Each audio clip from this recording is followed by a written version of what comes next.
Welcome to Hope Channel International. In this video, we'll learn how we can prepare for the end times and why we shouldn't be worried about them.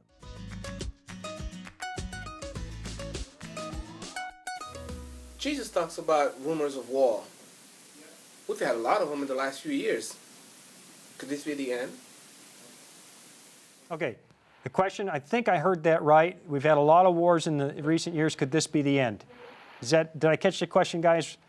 I think so. Yeah. Okay. Yeah, you sure did. I think it's. I can answer this in one. Yes, it could be. There's no question about it. Okay. Absolutely.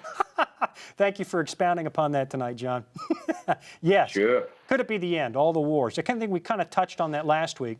Jesus said these would be signs that are the beginning of sorrows. There have been wars and rumors of wars down through time. They just become more intense. More is at stake when you start packing nuclear warheads on the end of long-range missiles.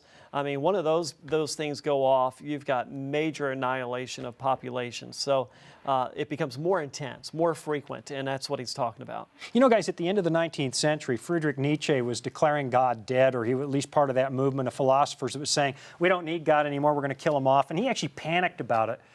He lost his mind. And what Nietzsche said in the end is, if this is true, if we let go of God, the 20th century will be the bloodiest century in the history of the world.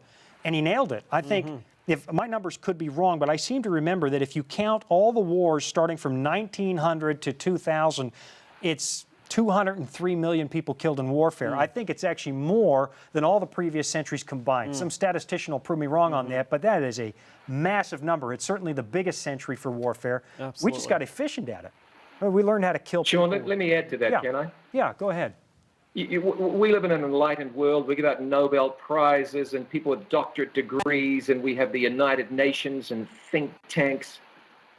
And for some reason, we have so many armaments in the world, we could blow up this world a zillion times over. We may have scaled back in recent years, but in the big picture, we've never had such a capacity or evidently such a hunger or a thirst for destroying ourselves as we have now.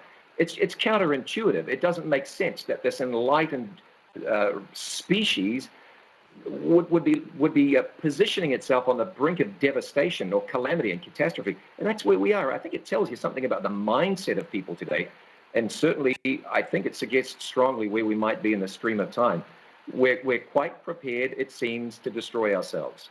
Makes no sense. And this is where Christianity brings hope. You know, today, when you look at the world, the economic world, the social world, the political world, people feel like it's spinning out of control, and they're looking for the next political Messiah to solve all the problems.